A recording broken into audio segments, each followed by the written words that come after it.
कन्हैयालाल की जय, द्वारिकाधीश की जय। ओम श्री डोंगरे जी महाराज की जय, श्री सुखदेव जी महाराज की जय।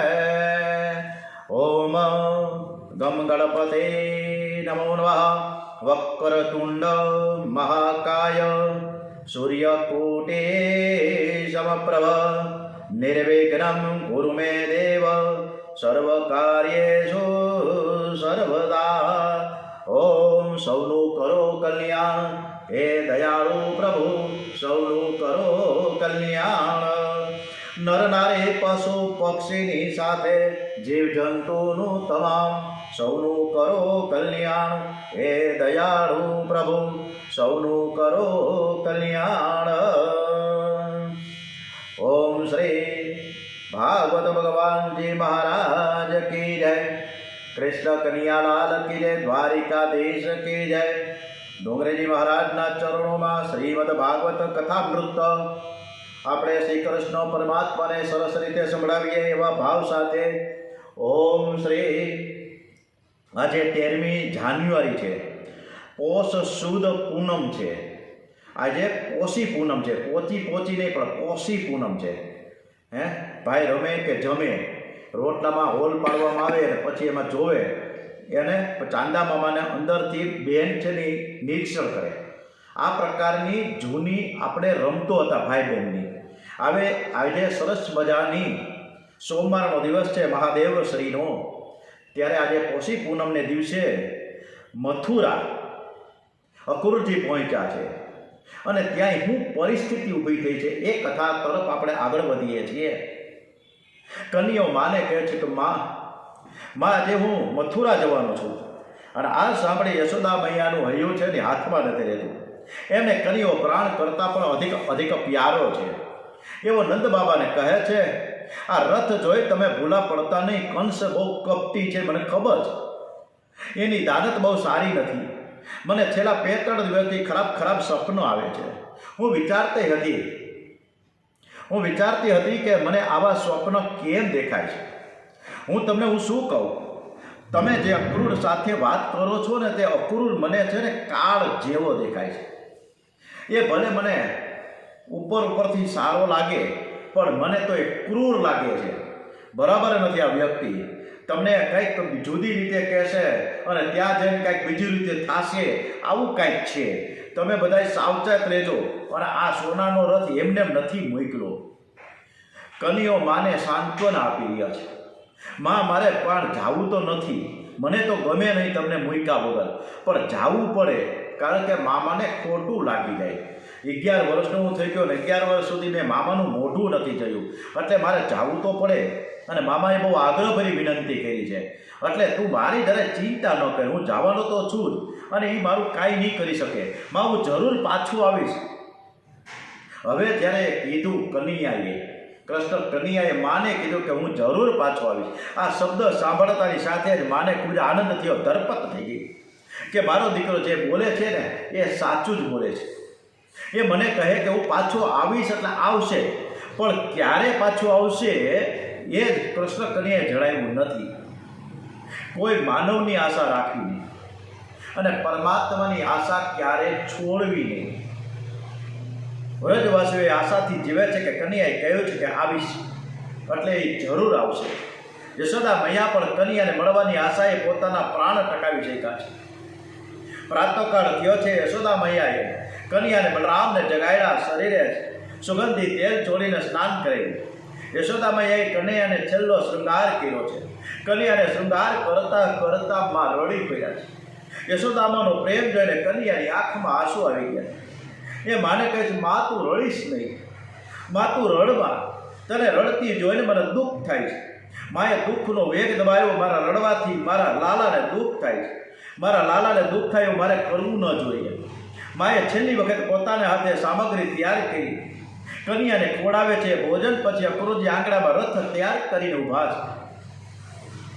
ગોપીઓને આ વાતની ખબર પડી છે। દોડતી આવી ગોપીઓના મંડળમાં રાધિકાજી છે, તેઓ 9 વર્ષના સાદો શૃંગાર છે, મુખ ઉપર દિવ્ય તેજ. હજુ સુધી રાધાજીને કોઈ દિવસ કૃષ્ણ વિયોગ નથી થયો. એમણે જ્યારથી જાણ્યું કે શ્રી કૃષ્ણ મથુરા પધારવાના છે ત્યારથી શ્રી રાધા મૂર્છામાં છે. એવો મૂર્છામાં પણ શ્રી કૃષ્ણ હરે કૃષ્ણ હરે કૃષ્ણ કૃષ્ણ કૃષ્ણ હરે હરે. શ્રી કૃષ્ણનું રટણ ચાલુ છે. હે કૃષ્ણ, તમે મારો ત્યાગ ન કરો, અમને તમે છોડીને ન જાઓ, એવું બોલે છે. કેટલીક ગોપીઓ રાધાજીની સેવામાં છે જ્યારે કેટલીક ગોપીઓ તો રથને ઘેરી વળી છે. એવો અક્રૂરજી સાથે વાતો કરે છે કે હે અક્રૂરજી, તમે કેવા છો? તમે અમારા કન્યાને લેવા આવ્યા છો, પણ શ્યામ સુંદરના દર્શન વિના અમે જીવી શકીશું નહીં. અક્રૂરજી, અમે તને ખરું કહીએ છીએ કે કન્યાના દર્શન વગર ગાયો પણ ઘાસ ખાતી નથી, પાણી પીતી નથી, તો અમે કેવી રીતે ખાઈ શકીશું? ગોપીઓના અને અમારા નિશાસા તને લાગશે. અક્રૂરજી, તને અમારી દયા પણ આવતી નથી.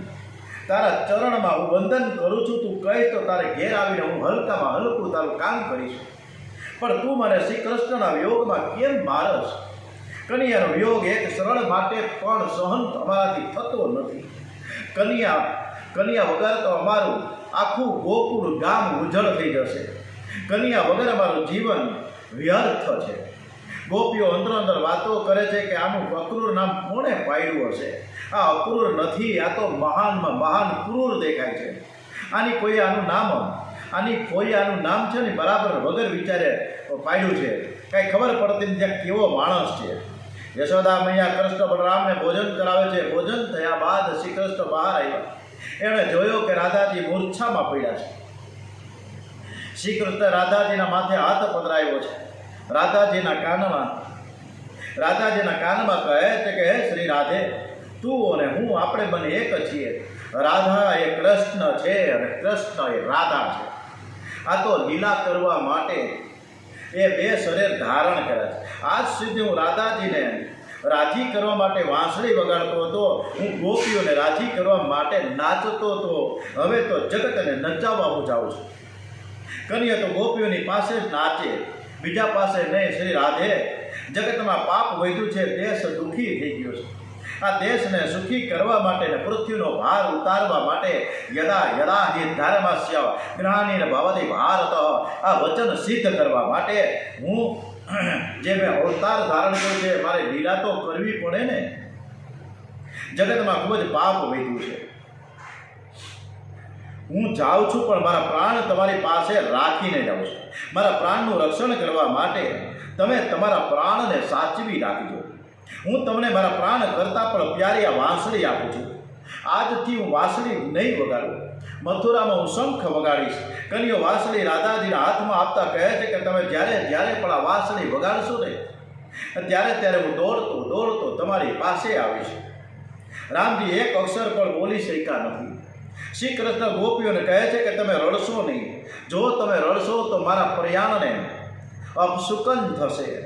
હું તમારો પ્રેમ જાણું છું. મનને ધોવા માટે બહારનું પાણી કામ નથી આવતું. આંખમાંથી નીકળેલા પ્રેમના આંસુઓથી જ મન ધોવાય છે અને સાફ થાય છે. માલિકની આજ્ઞા છે એટલે ગોપીઓ આંસુ રોકીને ઊભી રહે છે. અક્રૂરજીએ જવાની રજા માંગી છે. ત્યારે એક ગોપી ભગવાનને સમજાવે છે કે હે નાથ, મારો નિયમ છે કે જ્યાં સુધી હું તમારા દર્શન કરતી નથી ત્યાં સુધી હું પાણી પીતી નથી. હે નાથ, મારે ત્યાં 2-3 મિનિટ તો તમે રોકાઈ જાઓ. કૃષ્ણ અને બલરામ નંદજીની સાથે રથમાં બિરાજે છે. રથ ચાલવા લાગ્યો છે. ગોપીઓ રથની પાછળ ચાલવા લાગી. અત્યાર સુધી કન્યાએ કહેલો એટલે આંસુઓનો જે વેગ હતો એ દબાવી રાખ્યો હતો, પણ હવે કન્યો જાય છે. હવે ક્યારે દર્શન થશે? અને એ વિચારે દબાવી રાખેલા આંસુ બહાર ધસી આવ્યા. ધીરજના બંધ તૂટી ગયા. હાથ ઊંચા કર્યા. ગોપીઓ હાથ ઊંચા કર્યા છે. કૃષ્ણ કન્યાને કહે છે કે હે ગોવિંદ, હે માધવ, હે દામોદર, તમે વહેલા આવજો. અમે તમારા આધારે તો જીવીએ છીએ. અમારો ત્યાગ તમે ન કરો. હે નાથ, ગોકુળને તમે અનાથ ના કરો. દ્રશ્ય એટલું બધું કરુણ છે કે અક્રૂરજી પર રડવા લાગ્યા છે. શ્રી કૃષ્ણ અક્રૂરજીની સામે જઈને ઈશારો કરે છે કે તમે રથ ચલાવો. અક્રૂરે રથ ચલાવ્યો ત્યારે એક ગોપી બહુ વ્યાકુળ થઈ ગઈ. હે અક્રૂર, તું મને કન્યાના દર્શન કરવા દે ને, તું મને દર્શન કરવા દે. કનૈયો અક્રૂરને કે આ ગોપીઓનો પ્રેમ એવો બધો અદ્ભુત છે, આ મને નહીં જવા દે. અક્રૂરજી, તમે રથ જલ્દીથી ચલાવો. અત્યાર સુધી યશોદામાં ધીરજ રાખીને ઊભા હતા, પરંતુ કન્યાને રથને જોતા જોઈને એનું ધીરજ ન રહી. એમણે લોકલજાનું ભાન ન રહ્યું. રથની પાછળ દોડવા લાગ્યા. કન્યાએ જોયું કે મારી મા દોડતી આવે છે. અક્રૂરને રથ ઊભો રાખવા માટે કહ્યો કે પોતે નીચે ઉતરીને યશોદાની પાસે દોડતા ગયા. યશોદાભાઈ આ શ્રી કૃષ્ણના વારણા લે છે અને કહે છે કે બેટા, તું મારી આંખથી દૂર ન થા, અને તું દૂર જાને તો મને ગમશે નહીં. મારી ઈચ્છા છે કે તું અહીં રોકાઈ જા. તને ખુશ રાખવા માટે હંમેશા મેં પ્રયત્ન કર્યો છે. તને મથુરા જવાની ઈચ્છા થઈ છે એટલે હું તને ના તો નથી પાડતી. તું મથુરા જાય છે તેથી મને દુઃખ થાય છે, પરંતુ તારું સુખ છે ને એ જ મારું સુખ છે. મારો લાલો તો એવો છે કે તને યાદ કરીને કોઈ રડે, હું પણ તને યાદ કરીને રડીશ. એવં બ્રુવાણા વિરહ આતુરા વૃષમ રજસ્ત્રિય કૃષ્ણ વિષક્ત માનસા વિસૃજ્ય લજામ રુદ્ર સ્મ સુસ્વરમ ગોવિંદ દામોદર માધવેતી. રડવામાં અતિ શોક છે. પ્રભુનું સ્મરણ કરતા કરતા વિયોગમાં જે રડે છે તેના દુઃખનો અંત આવે છે. આ જીવ અનેક જન્મોથી રડતો આવ્યો છે. કોઈ પૈસા માટે રડે છે, કોઈ પદ માટે રડે છે, કોઈ સત્તા માટે રડે છે, કોઈ માન માટે રડે છે અને કોઈ કીર્તિ માટે રડે છે, પરંતુ કોઈ જીવ પરમાત્મા માટે રડતો નથી. યશોદાભાઈ આ કન્યાના હાથ અને દાઉદજીના હાથમાં અર્પિત કરીને કહે છે કે બેટા, તું મોટો છે, તું એનો ધ્યાન રાખજે. કન્યો એકલો કોઈ જગ્યાએ જાય નહીં તેનું તું બરાબર ધ્યાન રાખજે. તે કોઈ વખત બહુ હઠ કરે તો તે જેમ રાજી થાય એમ તું કરજે. ઘણી બધી શિખામણો આપી છે. શ્રી કૃષ્ણનો રથ નીકળ્યો. પ્રેમમાં પાગલ થયેલી ગોપીઓ રથની પાછળ દોડવા લાગી. શ્રી કૃષ્ણે ફરીથી રથ ઉભો રાખ્યો. ગોપીઓને કહે છે કે દુષ્ટોને મારવા માટે દુષ્ટોને મારવા એ મારું ગૌણ કાર્ય છે. મારા અવતારનું મુખ્ય પ્રયોજન તો ગોકુળમાં પ્રેમ લીલા કરવાનું છે. દૈત્યોનો સંહાર કરવાનું નથી. હું એક સ્વરૂપે અહીં રહીશ અને એક સ્વરૂપે હું મથુરા જઈશ. પહેલા યશોદામાને ત્યાં એક કન્યો હતો, હવે જેટલી ગોપીઓ એટલા કૃષ્ણ બન્યા. આમ શ્રી કૃષ્ણે અનેક સ્વરૂપો પ્રગટ કર્યા છે. એ એક ગોપીના હૃદયમાં શ્રી કૃષ્ણ પ્રવેશ કર્યો છે. શ્રી કૃષ્ણ દરેક ગોપીના કાનમાં કહે છે કે તું મને સંતાડી રાખ, મારે જાવું નથી. હું અહીં જ છું તેવું કોઈને તું કહેતી નહીં. આથી પ્રત્યેક ગોપીનો અનુભવ થાય છે કે શ્રી કૃષ્ણ મારા માટે રથમાંથી નીચે ઉતર્યા છે. એવો મથુરા ગયા જ નથી. શ્રી કૃષ્ણ મથુરામાં આવે છે. મથુરાની બહાર બગીચામાં નંદ બાબાએ મુકામ કર્યો. શ્રી કૃષ્ણ અક્રૂરજીને કહે છે કે તમે ઘેર જાઓ, અમે અહીં આ બાગમાં વિશ્રામ કરીશું. અક્રૂરજીને બહુ ઈચ્છા છે કે શ્રી કૃષ્ણ મારે ઘેર પધારે, મારું ઘર પવિત્ર થાય. શ્રી કૃષ્ણ કહે છે કે કાકા, મામાની બરાબર હું ખબર લીધા વગર તમારા ઘરે આવું તો વ્યાજબી નથી. પહેલાં મામાની ખબર લઈ લો અને પછી હું તમારા ઘરે આવીશ. કંસ મામાની ખબર લઈને મારે બરોબર બધાને બતાવવું છે કે બહુ ઝાઝો બધો ત્રાસ સારો નથી. ગમે તે કોઈ પણ મૂવી જોઈએ, પિક્ચર જોઈએ તો હંમેશા વિલન છે ને છેલ્લે મરી જ જાય છે. જેના હાથે મરાતો હોય પણ વિલન મરે. એટલે કોઈ પણ ત્રાસજનક માણસ છે એનું મૃત્યુ નક્કી જ હોય છે, એને સજા નક્કી જ હોય છે. મથુરા છે એ માનવ કાયા છે. આ માનવ કાયામાં વિષયાનંદ હોય ત્યાં સુધી બ્રહ્માનંદ આવે નહીં. આ માનવ કાયામાં શ્રી કૃષ્ણ અને કંસ એકી સાથે ન રહી શકે. કંસ એ કામ છે, અને જેમ અંધકાર અને રવિ એટલે કે સૂર્ય એ સાથે ન રહી શકે એમ કામ અને ઈશ્વર પણ સાથે ન રહી શકે. જहाँ काम वहाँ राम नहीं, जहाँ राम वहाँ नहीं काम, तुलसी दोनों नव रहे रवि रजनी एक ठाम. શ્રી કૃષ્ણ અને બલરામ નંદ બાબાની સાથે બગીચામાં બેઠા છે. યશોદામાએ કન્યાને ભાવે એવી દૂધની અનેક પ્રકારની સામગ્રીઓ બનાવી છે. એવો બાલ મિત્રો સાથે ભોજન કરવા બેઠા છે. શ્રી કૃષ્ણ પોતાની માં પહેલી વાર છોડીને આજે આવ્યા છે, અહીં મથુરા જમવા બેઠા, પણ માનું સ્મરણ થાય છે, સ્મૃતિ થઈ ગઈ, માનો પ્રેમ યાદ આવ્યો. શ્રી કૃષ્ણ ભોજન કરી શકતા નથી, આંખમાંથી આંસુ નીકળી ગયા, કોળીઓ હાથમાં રહી ગયો. નંદ બાબાની નજર શ્રી કૃષ્ણ ઉપર પડે. બાબા પૂછે, તું ભોજન કેમ કરતો નથી? કન્યો કહે કે મને મારી મા બહુ યાદ આવે છે, મારી મા બહુ ભોળી છે, તે મારા વગર ઘરમાં રડતી હશે, એણે ભોજન પણ નહીં લીધું હોય. મારી માને કોણ સમજાવતું હશે? જ્યાં સુધી મારી મા ન ખાય ત્યાં સુધી મારાથી કેમ ખવાય? મારી મા તથા મારી વહાલી વહાલી ગાયો ભૂખી છે. શ્રી કૃષ્ણ યશોદામાને ખૂબ જ પ્રેમ કરે છે. પરમાત્મા સાથે પ્રેમ એવો કરો કે પ્રભુ તમને યાદ કરે. ભક્તિ તો એવી કરો કે ભગવાન તમને કોઈક દિવસ યાદ કરે. આ જીવ છે ને પરમાત્માનું સ્મરણ કરે તો એ સાધારણ ભક્તિ, પણ પ્રેમ તો એવો કરો કે ભગવાન કોઈ દિવસ આ જીવનું સ્મરણ કરે ને એ જ સાચી ભક્તિ છે. પ્રાતઃકાળ થયો છે. ગ્વાલ બાલ મિત્રો કનૈયાને કહેવા લાગે કે હે કનૈયા, તું અમને મથુરા નહીં બતાવે? આવું સરસ મોટું બધું શહેર છે, હાલો આપણે આ શહેરમાં આટો મારવા જાય. બધાએ નંદ બાબાની આજ્ઞા લીધી. નંદ બાબાએ શિખામણ આપતા કહ્યું કે તમારે મથુરા જવું હોય તો તમે જાઓ, પણ તોફાન ન કરતા.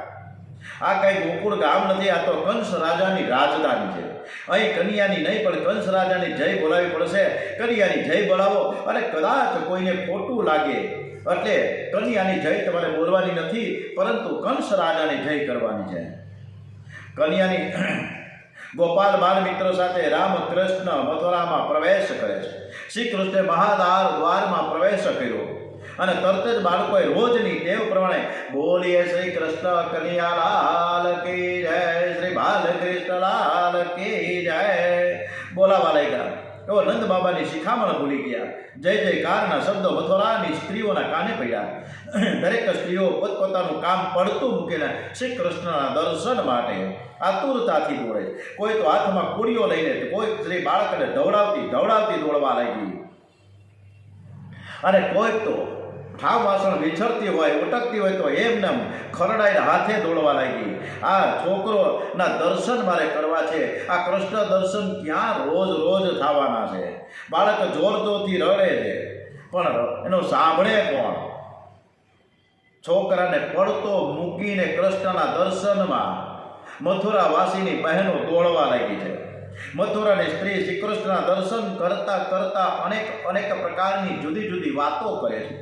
પ્રભુએ પ્રથમ દર્શનમાં જ એકનું મન હરી લીધું છે. રાજમાર્ગ ઉપર આગળ વધે છે ત્યાં રસ્તામાં કંસ રાજાની માનીતો ધોબી મળ્યો. એ કંસ રાજાના કપડાં લઈને રાજમહેલમાં જતો હતો. આ ધોબી રામા અવતારનો. એણે રામજીની નિંદા કરી હતી. નિંદા કરનારો ફરીથી કૃષ્ણ અવતારમાં પણ ધોબી થઈને આવ્યો છે. નિંદા નરક સમાન છે. નિંદા કરનારો જીવ કદી સુખી થતો નથી, તેનો છુટકારો જલ્દીથી થતો નથી. ધોબી પાસે કૃષ્ણ કનૈયાએ કપડાં માંગ્યા. કંસનો ધોબી ખૂબ જ દુષ્ટ જીવ છે. એ કૃષ્ણના કળમાં રહીને કહે છે કે તમારા બાપ દાદાએ પણ આવા કપડાં કોઈ દિવસ જોયા છે? હું હાલી નીકળ્યા છું. આ થોડા કપડાં તમારા માટે છે. આ તો કંસ રાજાના છે અને કંસ રાજાના કુટુંબીઓના છે. આ તમને કપડાં ન અપાય. તમારું તો ગોકુળિયું ગંધારું ગામ છે. આ તો મોટું બધું શહેર છે. હમણાં સિપાહીને બોલાવીને તમને પકડાવી દઈશ. ધોબી ભગવાનની નિંદા કરવા લાગ્યો છે. મોટા ભાઈ બલરામ ત્યાં સહન ન થયું. કહે કનૈયા, આને મરણનો સનિપાત થયો લાગે છે, તું એને માર. મોટા ભાઈનો હુકમ થતાં જ કનૈયાએ ધોબીના મુખ ઉપર એવી થપ્પડ મારી કે એનું ધડ અને માથું જુદું થઈ ગયું. માનવ જે અંગથી વધારે પાપ કરે છે ને, એ પ્રાતઃ અંતકાળમાં પ્રભુ એ જ અંગને વધારે સજા કરે છે. ધોબીએ મુખથી નિંદા કરેલી એટલે પ્રભુએ તેના મુખ ઉપર થપ્પડ મારી. પ્રભુ સરળ સાથે સરળ છે અને કુટિલ સાથે કુટિલ છે. આગળ જતા રસ્તામાં શ્રી કૃષ્ણને સુદામા માળી મળ્યો. એણે પ્રભુને માળા પહેરાવી અને સાથે સાથે તેના ગોપ મિત્રોને પણ માળા પહેરાવી છે. ત્યારબાદ રસ્તામાં કંસની દાસી કુબજા મળી છે. એ 3 ઠેકાણે વાંકી છે. હાથમાં ચંદનનો કટોરો લઈ જતી હતી. ચંદન અને વંદન મનુષ્યને નમ્ર બનાવે છે. તે હાથમાં ચંદનનો કટોરો પ્રભુને વંદન કર્યા અને પછી ચંદન અર્પણ કર્યું છે. ચંદન છે હૃદયને શીતળતા આપે છે. શ્રી કૃષ્ણ તેના પર પ્રસન્ન થયા. શ્રી કૃષ્ણ વિચાર કર્યો છે કે કુબ્જાએ ચંદન આપીને મારા રૂપમાં વધારો કર્યો, એથી હું એને સુંદર બનાવી દઉં. પ્રભુએ કુબ્જાના પગ ઉપર પગ રાખી અને હડપચી પર પકડીને આંચકો માર્યો કે એના ત્રણેય અંગ સીધા થઈ ગયા. વાંકી કુબ્જા છે સીધી ને સરળ બની ગઈ અને રૂપવતી બની ગઈ. ખૂબ આનંદની વાત છે. જરાક જેટલી આપણે સેવા કરીએ ને તો ભગવાન કેટલું બધું આપી દે કંઈક, છતાંય આપણે ભગવાનને થેન્ક યુ નથી કહેતા, આપણે આભારની લાગણી નથી કરતા. પરંતુ આજે આપણે રોજે રોજ છેલ્લા 7 વર્ષથી આ કથા કોન્સ્ટન્ટ ચાલે છે. એમાં રોજે રોજ ભગવાનને 56 ભોગનું થેન્ક યુ થાય છે. રાત્રે ભોજનનો સમય થયો છે. વ્રજવાસીઓ બધે સામગ્રી લાવેલા, પરંતુ શ્રી કૃષ્ણને યશોદા મૈયાની યાદ બહુ સતાવે છે. ગંગી ગાયની યાદ આવે છે. મારા વગર મારી ગાયોનું શું થતું હશે? તેઓ મારા વગર ખડ ખાતી નહીં હોય આ વિચારે કન્યાને ભોજન ભાવતું નથી. બીજા દિવસે પ્રાતઃકાળમાં દરબાર ભરાયો. કંસને પોતાના મૃત્યુના ચિહ્નો અત્યારથી જણાવવા લાગ્યા છે. એ પોતાના મલ્લો ચાણુર અને મુષ્ટિકને બોલાવીને કહે છે કે આજે મલ્લયુદ્ધ વખતે તમે બલરામ અને કૃષ્ણને મારી નાખજો.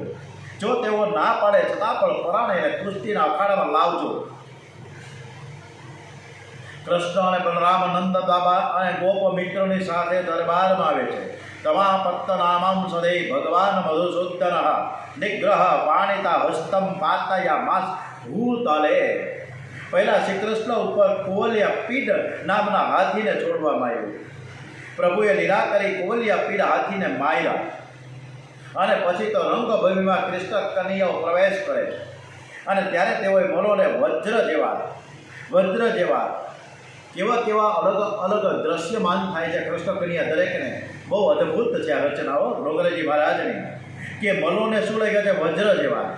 સામાન્ય પુરુષોને નવરત્ન જેવા, સ્ત્રીઓને મૂર્તિમાન કામદેવ જેવા, ગોવાળીઓને સ્વજન જેવા, રાજાઓને શાસક જેવા, વડીલોને બાળક જેવા, કંસને મૃત્યુ રૂપે, અજ્ઞાનીઓને વિરાટ રૂપે, યોગીઓને પરમ તત્વ રૂપે, યાદવોને પરમ દેવ રૂપે દેખાયા. જેવા જે રીતે બધા બેઠા હતા એ પ્રમાણે જે જવના સૌના મનમાં જે ભાવ હતો એ પ્રમાણે એ ભાવ અનુસાર રૌદ્ર, વાદભૂત, શૃંગાર, હાસ્ય, ભેદ, વાત્સલ્ય, ભયાનક, વિભસ્ત, શાંત અને પ્રેમ ભક્તિ રસનો અનુભવ કરાયો. જેના હૃદયમાં જેવો ભાવ હતો એવા એમના દર્શન થયા છે. સુખદેવજી મહારાજ વર્ણન કરે છે કે રાજન, આ સંસારથી અખાડો છે. ચાણુર એક કામ છે અને મુષ્ટિક છે ક્રોધ છે. આ સંસારરૂપી અખાડામાં આ બે મોટા પહેલવાન છે, કામ અને ક્રોધ. તેમની સાથે આપણે કુસ્તી કરવાની છે. અનેક જન્મથી આ જીવ છે ને કામ અને ક્રોધનો માર ખાતો આવે છે. જો તમે એક સરળ પણ ગાફેલ રહેશો તો કામ તમારી છાતી ઉપર ચડી બેસે. મનુષ્ય જન્મ ક્રોધનો વિનાશ કરવા માટે છે અને કામ ઉપર વિજય મેળવવા માટે છે. બલરામ એ શબ્દ બ્રહ્મ છે અને કૃષ્ણ એ પરમ બ્રહ્મ છે. નંદ બાબાએ અને પછી તો આ બંને મલો સાથે જોરદાર કુસ્તી ચાલી રહી છે. નંદ બાબાએ હનુમાનજીની બાધા રાખી. હે હનુમાનજી મહારાજ, હું તમને વંદન કરું છું. મારા કન્યાને તમે સાચવજો, શક્તિ આપજો. હું ગોકુળમાં જઈને તમને 11 મણના લાડુ ધરીશ. આપણે કંઈક ને કંઈક માનતા રાખતા હોય છે અને હવે તો એવી પ્રકારની માનતા રાખવામાં આવે છે કે હું 1111 રૂપિયા હે પ્રભુ પરમાત્મા તમને ભેટ તરીકે આપીશ. પરંતુ મારા સગા ભાઈની સાથે જે કોર્ટમાં દાવો દાખલ કર્યો છે એની હાર થાય, મારી જીત થાય. આ પ્રકારની વિડવણી ચાલુ થાય અત્યારે. અને વકીલને આપે છે 1,50,000 રૂપિયા, ભગવાનને 1,111 રૂપિયામાં મનાવે. આમાં ભગવાન ક્યાંથી રાજી થાય? પરંતુ અહીંયા તો નંદ બાબાએ કીધું કે હું 11 મણના લાડુ ધરાવીશ. કન્યાએ જોયું કે બાબા બહુ જ ગભરાયા છે. એમણે દેવોની બાધા રાખવાનું પણ શરૂ કરી દીધું. હવે કામ જલ્દીથી મારે પતાવવું જ પડશે. કન્યાએ ચારુને જોરથી ધક્કો મારીને નીચે પાડ્યો. નંદ બાબાએ થયું કે કન્યામાં હનુમાનજીનો આવેશ આવેલો દેખાય છે. આ તો હનુમાનજીની કૃપા થઈ ગઈ. ચારુને ખાતરી કે કન્યો બાળક નથી તો મારો કાળ છે. હવે જો કુસ્તીમાંથી નાસી જાય તો કંસ મને મારી નાખશે, એના કરતાં હું કન્યાના હાથે મરી જાઉં તો મારું મરણ સુધરી જાય. ચારુણ ક્રોધમાં દોડતો દોડતો આવ્યો, કન્યાની છાતીમાં જેવો મુષ્ટિ પ્રહાર કરવા ગયો એ તરત જ કન્યાએ તેને બે કાંડા પકડી લીધા અને પછી તો ફરફર ફેરવીને જે પછાડ્યો, ચારુણ તરત જ મૃત્યુ પામ્યો. બલરામજીએ મુષ્ટિકનો વધ કર્યો છે. હવે ચારુણ અને મુષ્ટિકને કુસ્તીમાં માર્યા. એ નિગ્રહ શક્તિ બલરામજી કહે કે બે શક્તિઓ બતાવી છે, છતાં હજુ મામાને અકલ ઠેકાણે નથી આવતી, હજી સુધરતો નથી. હવે કન્યા, હવે બસ, હવે તું એક જ પ્રહાર કર અને મામાને તું પતાવી નાખ. તું એને માર તો જ એની અકલ ઠેકાણે આવશે. મોટા ભાઈની આજ્ઞા થતાં કન્યો દોડતો ગયો. એને વ્યાસ એટલે જે સિંહાસન ઉપર તું આવી અને એમ કીધું કે તને હવે અકલ ક્યારે ઠેકાણે આવશે? તારો ભાણિયો તારી બાજુમાં ઊભો છે અને મોટા ભાઈએ મને આજ્ઞા કરી છે, એટલે મારે તો તને બે થપાટ તો મારવી જ પડે. કંસ તો બહુ જ ગભરાઈ ગયો કે મારો કાળ આવ્યો. એના માથા ઉપર મુગટ ગબડીને નીચે પડ્યો. કન્યો તેના વાળ પકડીને કહે છે, મામા, આ એ જ વાળ છે ને મારી માતાના, કે જુઓ એ મારી માના વાળ પકડીને ઘસડીને તે કારાગૃહમાં એને કેદ કરી નાખી. આ એ જ વાળ છે ને? એમ કરીને એને યાદ કરાવે છે. આજે હું તને મારીશ. ગભરાયેલો કંસ કંઈ બોલી શકતો નથી. કન્યાએ તેના વાળ પકડ્યા, એવો તો હલબલાવી નાખ્યો, એવો તો પોસાયરો ઉપરથી નાખ્યો હેઠો અને કંસ મરી ગયો. પ્રભુએ કંસ રાજાને સદગતિ આપી છે. બોલીએ શ્રી મથુરા નરેશ મહારાજ કે જય, દ્વારિકાધીશ કે જય, બાંકે બિહારી મહારાજ કે જય, રણછોડરાયજી મહારાજ કે જય. કંસના મૃત્યુથી બધાને આનંદ થઈ ગયો, માત્ર કંસની રાણીઓને દુઃખ થયું. ત્યારે કન્યાઓ મામીની પાસે ગયા છે. કન્યાને બધા જ નાટક કરતા ખૂબ સરસ મજાના આવડે. મામીઓ સાથે તેણે પોક મૂકી. અરે મારા મામા બહુ જ સરળ સ્વભાવના હતા, બહુ જ ભોળા હતા.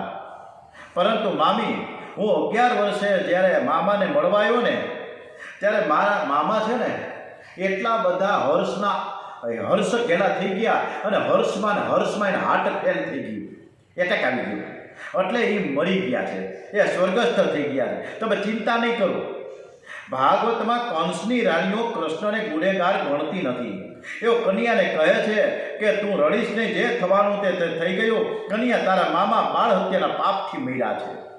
કંસની રાણીઓના નામ છે અષ્ટિ અને પ્રાપ્તિ. જે અષ્ટિ એટલે કે જે મારી પાસે આટલું છે, અને પ્રાપ્તિ એટલે કે હજુ મારે આટલું મેળવવાનું બાકી છે. જે આખો દિવસ અષ્ટિ અને પ્રાપ્તિના વિચારો કર્યા કરે તે કંસ છે. નીતિ અને અનીતિથી દ્રવ્ય ઉપાર્જન કરી મોજ શોખમાં વાપરવાની ઈચ્છા રાખે છે તે કંસ છે. જેને સંસાર સુખ ભોગવવાની ઈચ્છા હોય છે તે કંસ છે. બીજાને રડાવી પોતે આનંદ માળે એ કંસ છે. હવે તો શ્રી કૃષ્ણ બલરામજી કંસને મારીને વસુદેવને દેવકીજીને માતા પિતાને વંદન કરવા માટે કારાગૃહમાં આવ્યા છે. પતિ પત્ની કારાગૃહમાં હૈયું બાળતા નથી, પણ મનને શાંત રાખે છે. શરીર દુબળું છે, સાદા વસ્ત્રો છે. શ્રી કૃષ્ણ દર્શન માટે પ્રાણ તરસે છે. શ્રી કૃષ્ણ અને બલરામ વસુદેવ દેવકીના ચરણમાં વંદન કરે છે. માતા પિતાને હાથે અને પગે મોટી મોટી બેડીઓ હતી. આ જોઈ ભગવાનની આંખમાં આંસુ આવી ગયા. શ્રી કૃષ્ણ પોતાના દાંતોથી માતા પિતાની બેડીઓ તોડી નાખે અને મુક્ત કરી દીધા. પદે પદે પ્રભુના નામનું રટણ કરવાથી બંધનમાં પડેલા સંસાર રૂપી કારાગૃહમાં પડેલાને વસુદેવ દેવકીને જે રીતે કૃષ્ણ ભગવાનને મુક્ત કર્યા ને, એમ આ જીવને પણ મુક્ત કરી દે છે. વસુદેવ દેવકીએ 11 વર્ષ સુધી સતત શ્રી કૃષ્ણનું ધ્યાન કર્યું છે. ધ્યાન વગર પરમાત્માના દર્શન થતા નથી. ધ્યાન વગર. અને પછી તો કન્યાને હાથી ઉપર બેસાડીને વગોળો કાઢ્યો છે. એટલો બધો પ્રોસેસન નીકળ્યો સરસ મજાનું. એ પ્રોસેસનમાં કાનુડા એટલો બધો શોભિત હતો. નંદ બાબા વિચાર કરે કે હવે મારો કન્યો રાજા થશે. નંદ બાબાનો વાત્સલ્ય ભાવ જાગે છે. વિચાર કરે છે કે યાદવો કન્યાને આખા ગામમાં ફેરવશે તો તેને કોઈકની નજર લાગી જશે. બધાની નજર કાંઈ થોડી પવિત્ર હોય. આ યાદવોમાં પ્રેમ છે પણ વિવેક ઓછો છે. વળી કનૈયાએ આટલા મોટા પહેલવાનો સાથે કુસ્તી કર્યા પછી જરૂર તે ભૂખો થયો છે. હવે એને ભૂખ લાગી હોય છે પણ કોઈ તેને જમવાનું તો કહેતા નથી. નંદ બાબા માખણ અને મિશ્રીને મીઠાઈ લઈને યમુનાજીના ઘાટ ઉપર આવ્યા. વરઘોડો ઘાટ ઉપર આવ્યો. નંદ બાબા કન્યાને નીચે ઉતારીને માખણ અને મિશ્રી જમાડે છે. કન્યો નંદ યશોદાની વાત્સલ્ય ભાવના કાયમ રાખતા કહે છે કે બાબા અમારી માએ મને એવા આશીર્વાદ આપ્યા છે કે મારી જીત થાય. આજે હું માના આશીર્વાદથી હું કંસને મારી શક્યો છું. નંદ બાબા કહે તો એ તો બધું ઠીક છે પણ આટલા મોટા પહેલવાનો સાથે કુસ્તી કરતા તને કે વાગ્યું તો નથી ને? કન્યો કહે છે કે બાબા મને જરાય વાગ્યું નથી. હું અખાડાના મેદાનમાં ઉતર્યો ને ત્યારે હનુમાનજી મહારાજ મને દેખાવા લાગ્યા. હું એના દર્શન કરતા કરતા એની શક્તિ મારામાં આવી ગઈ અને આ બધાને મેં માર્યા છે. નંદ બાબા કહે કે મેં હનુમાનજીને એટલે તો બાધા રાખી હતી. કન્યો કે આજે હનુમાનજીની બાધાથી હું પહેલવાનોને મારી શક્યો છું, બાકી તો મારામાં ક્યાં એવી તાકાત હોય. જે જગ્યાએ શ્રી કૃષ્ણે આ પ્રમાણે વિશ્રામ લીધો છે ને એ ઘાટનું નામ પડ્યું છે વિશ્રામ ઘાટ. અને આજે મથુરામાં આપણે જઈએ ત્યારે વિશ્રામ ઘાટ, પેલા કારાગરો આવે, પછી આગળ વધતા દ્વારિકાધીશનું મંદિર આવે, એના તરત આગળ વધીએ ત્યારે વિશ્રામ ઘાટ આવે. સાંજના 7:15 વાગે સરસ મજાની આરતી થાય છે. યમુનાજીની આરતી વિશ્રામ ઘાટ પર ખૂબ સરસ મજાની અદ્ભુત કથા વાર્તા આપણે શ્રી કૃષ્ણ ભગવાનને સમર્પિત કરી છે. શ્રી કૃષ્ણ ભગવાન બધા ઉપર ખૂબ ખૂબ અમિત દ્રષ્ટિ રાખે એવા ભાવ સાથે બોલીએ શ્રી ભાગવત ભગવાનજી મહારાજ કી જય. ઓમ નમો ભગવતે વાસુદેવાય.